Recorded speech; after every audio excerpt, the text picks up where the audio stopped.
आपल्याला बघायचंय बघा फास्ट मध्ये की डिग्रीज ऑफ फ्रीडम आणि त्याच्यावर येणारे प्रश्न. डिग्रीज ऑफ फ्रीडमच्या डेफिनेशनवर प्रश्न आलेला आहे. काय आहे डिग्रीज ऑफ फ्रीडमची definition? The degrees of freedom is the total number of coordinates or independent quantities required to describe the position and configuration of a system.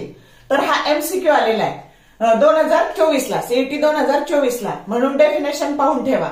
त्याच्यानंतर हे गॅस मॉलिक्यूल आहेत, monoatomic, diatomic, triatomic, diatomic rigid, diatomic non rigid, triatomic linear, triatomic non linear. त्याची degrees of freedom.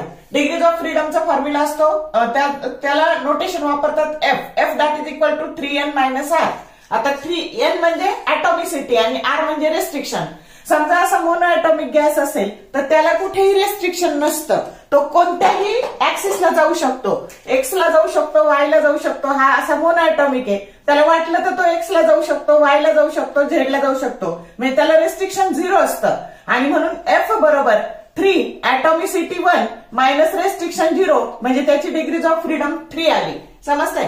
मग असं diatomic rigid असेल, हे दोन्ही molecule एकमेकाला पक्के चिकटलेले असतील, तर डायटॉमिक म्हटलं की इथं 2 आणि रेस्ट्रिक्शन 1 म्हणजे 3 to 6 मायनस 1 हे आलं 5. कळलं का? याची डायटॉमिक रिजिडची 5. तसं ट्रायटॉमिक नॉन लिनियर. नॉन लिनियर म्हणजे काय? तर ह्या पद्धतीने हे 3 असे. आता फॉर एक्झाम्पल काय त्याचं SO2 किंवा H2S, SO2. मग आता याच्यात रिस्ट्रिक्शन काय आहे? 3 रेस्ट्रिक्शन आहे, 1 2 3. मग ट्रायटॉमिक 3 3 9 मायनस 3 रेस्ट्रिक्शन 3 म्हणजे 9 - 3 बरोबर किती झाले? 6. म्हणजे याची झाली डिग्रीज ऑफ फ्रीडम 6.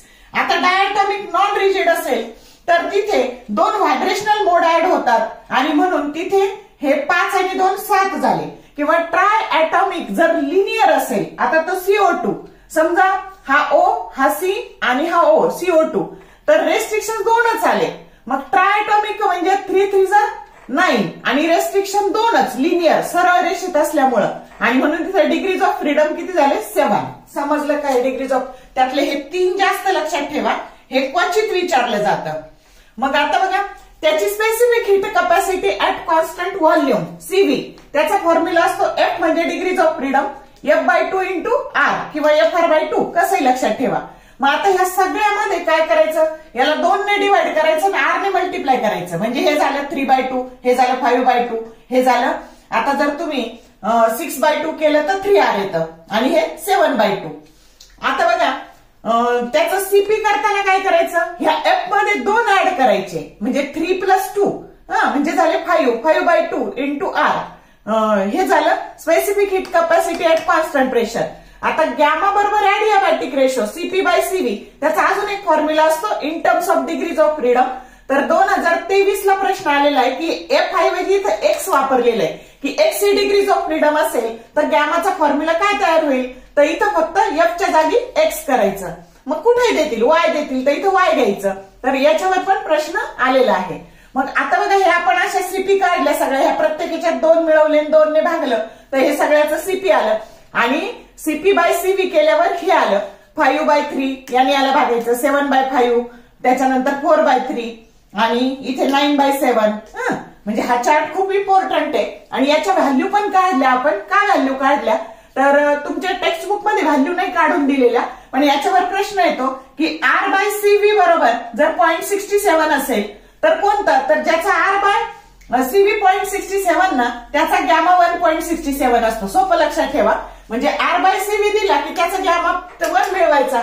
मग असं जर असेल तर तुम्हाला R/CV 0.67 असेल तर त्याचं नेचर मोनो ऍटॉमिक, 1.4 असेल तर डायटॉमिक रिजिड, 1.33 असेल तर ट्रायटॉमिक नॉन लिनियर आणि 1.28 दिलं असेल तर डायटॉमिक नॉन रिजिड किंवा ट्रायटॉमिक लिनियर. असे प्रश्न पण सीईटीला पडलेले आहेत.